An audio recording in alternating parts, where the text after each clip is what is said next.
ஏன் நான் மேடைக்கு வந்து ஒரே ஒரு விஷயத்தை சொல்ல ஆசைப்படுறேன். நான் வந்து நாங்க ரெண்டு பேரும் வந்து ஏறக்குறைய வந்து ஒரு 12 வருஷம் லவ் பண்ணோம். 12 வருஷம் லவ் பண்ணும்போது எங்களுக்கு எந்த விதமான பிரச்சனையுமே இல்லை. எங்க சண்டை இல்லை, சச்சரவு இல்லை, ஒண்ணுமே இல்லை. நாங்க அந்த 12 வருஷத்துல ஒரு நல்ல லவ்வர்ஸா இருந்தோம். அது ஏன் இந்த மேடையில் சொல்றேன்னா ஒரு விஷயம் இருக்கு, அதுக்காக சொல்ல விருப்பப்படுறேன். கல்யாணம் பண்ணோம். கல்யாணம் பண்ண 3வது நாள் எங்களுக்குள்ள சண்டை. இருக்கவே முடியல. நான் நினைச்சேன் என்னடா இது வந்து ஹனிமூன் போனோம். ஹனிமூன்ல 45 நாள் வந்து அதுல 100 சண்டை. ஒரு நாளே சண்டை.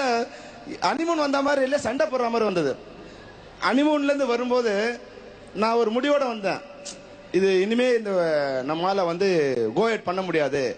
இது அப்படி என்று பயந்து பயந்து தான் நான் கல்யாணம் பண்ணேன். ஏதோ ஏன்னா எல்லா ஆர்டிஸ்ட்லாம் டைவர்ஸ் பண்ணுவாங்க, அது மாதிரி இருக்கக்கூடாது. 12 வருஷம் வெயிட் பண்ணி கல்யாணம் பண்ணேன். ஆனா என்னால 3 நாள் வாழ முடியல.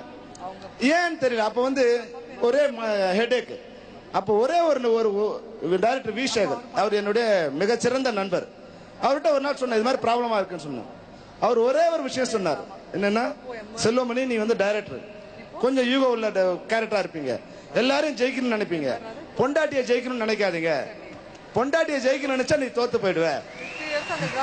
பொண்டாட்டி கிட்ட தோத்து போயிடு, நீ வெற்றி பெறுவ. வாழ்க்கையில ஜெயிக்கணுமா பொண்டாட்டியை ஜெயிக்கணுமா? நீ வாழ்க்கையில வெற்றி பெறணும், பொண்டாட்டி கிட்ட தோத்து போயிடு. தோத்து போடலாம் பரவாயில்ல, அவ ஜெயிச்ச மாதிரி ஒரு உணர்வு அவளுக்கு கொடுத்துருன்னு சொன்னார்.